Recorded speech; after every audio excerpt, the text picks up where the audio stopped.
Only 3 states have ever rid themselves of a nuclear weapons capability.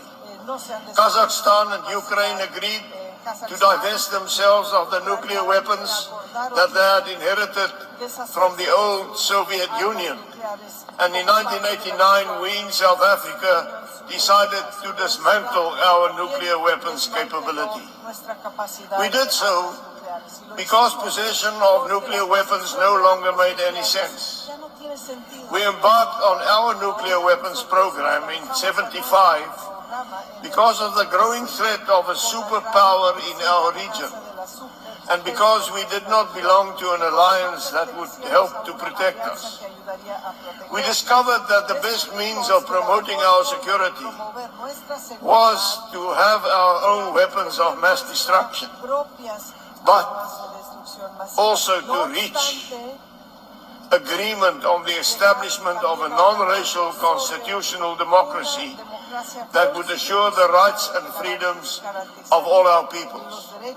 And by so doing, we also removed the source of conflict with our own people and with our neighboring states in Southern Africa. Countries, ladies and gentlemen, will be inclined to produce nuclear weapons if they have the ability to do so, if they perceive that they are threatened by a nuclear weapons state, or by a state with overwhelming conventional weapons superiority, and if they do not belong to an international alliance that provides them with credible protection against such threats. The world is now moving away from the unipolar military supremacy of the United States. The geostrategic tectonic plates are shifting from East Asia to the Middle East, to Eastern Europe and to the Baltic. My fear is that states with the ability to produce nuclear weapons will do so as quickly as they can, if they perceive themselves to be threatened by an existing nuclear weapon state or by states with overwhelming conventional weapon supremacy. And if they no longer have confidence in the alliances that have protected them thus far. This would be an enormous setback for our vision of a world without nuclear weapons. The solution to the possibility of further escalation of nuclear weapons lies in the credible removal of the perceived threat posed by nuclear weapon states and states with overwhelming conventional military power.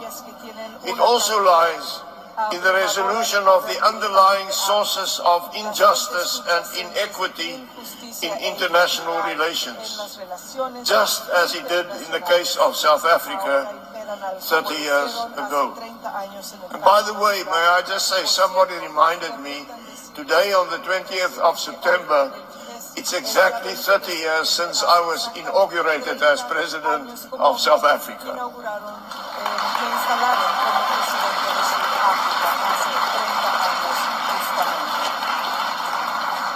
I accordingly agree with President Mikhail Gorbachev's proposal that this summit should adopt a statement calling upon all leaders of nuclear weapons powers to reaffirm without delay the proposition that a nuclear war cannot be won and must never be fought.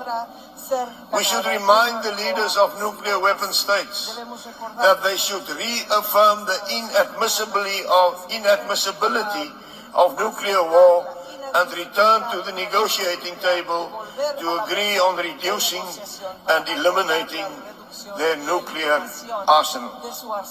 The future, ladies and gentlemen, of humanity may depend on it. Thank you.